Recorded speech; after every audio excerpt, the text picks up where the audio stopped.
બેઠકમાં રાજનાથ સિંહનું સંબોધન શાંતિ સ્થાપવા માટે ભારત હકારાત્મક ભૂમિકા ભજવશે. ભારતના સંરક્ષણ મંત્રી રાજનાથ સિંહે કિર્ગિસ્તાનમાં યોજાયેલી શાંઘાઈ સહયોગ સંગઠન સંરક્ષણના મંત્રીઓની ઉચ્ચસ્તરીય બેઠકમાં સહભાગી થઈને વૈશ્વિક શાંતિનો સંદેશ આપ્યો હતો.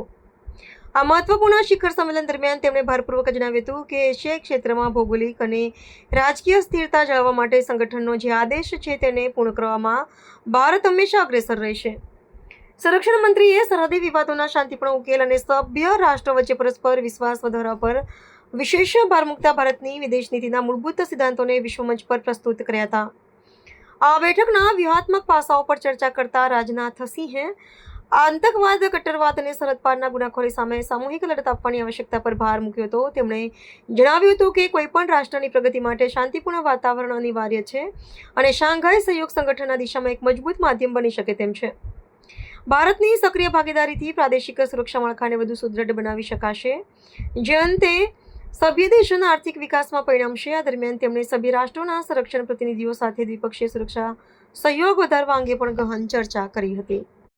एशिया एक ऐसा क्षेत्र है जहां दुनिया की प्राचीनतम सभ्यताएं बसती हैं। यह क्षेत्र पुराने व्यापारिक मार्गों की उद्यमिता की भावना और हमारे लोगों के साहस व पराक्रम से आलोकित है।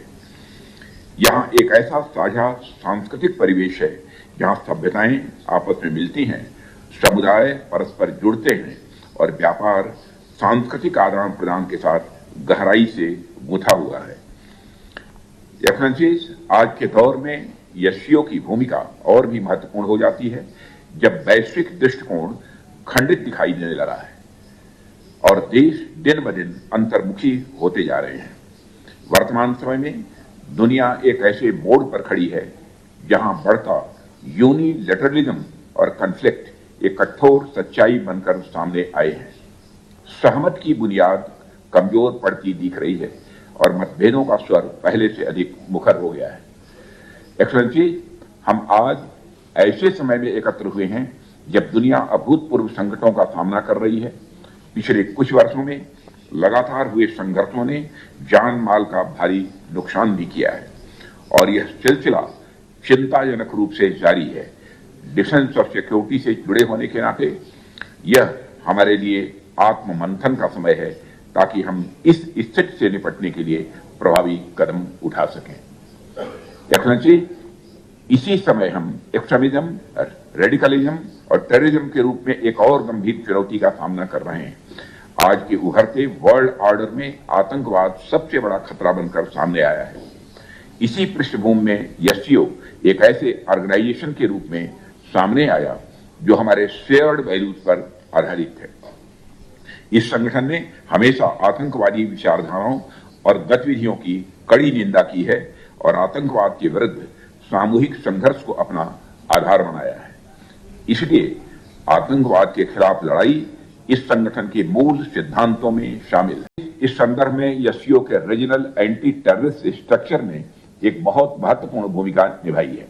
भारत की चेयरमैनशिप के दौरान countering radicalisation leading to terrorism, separatism and extremism के विषय में जारी हेड्स ऑफ स्टेट का ज्वाइंट स्टेटमेंट हमारी शेयर्ड कमिटमेंट को दिखाता है।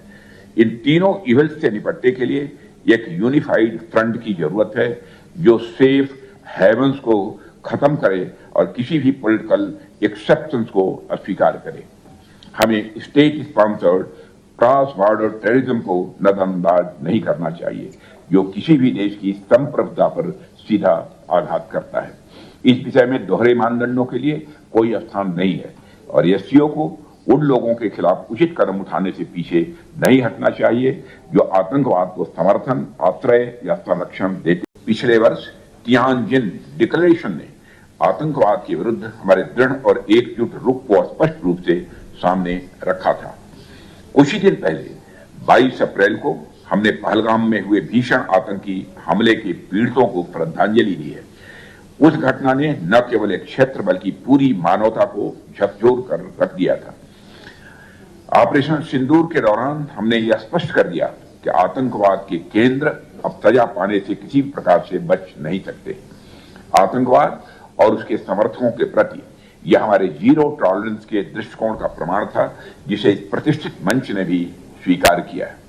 लेकिन हमारी कलेक्टिव क्रेडिबिलिटी अपनी कसौटी पर तब खरी उतरती है जब इसकी निरंतरता बनी रहे। हमें यह नहीं भूलना चाहिए कि आतंकवाद का न कोई देश होता है और न कोई धर्म। टेररिज्म और इनोसेंट ह्यूमैनिटेरियन लॉस के लिए कोई भी वजह, चाहे वह वास्तविक हो या काल्पनिक, जायज नहीं है।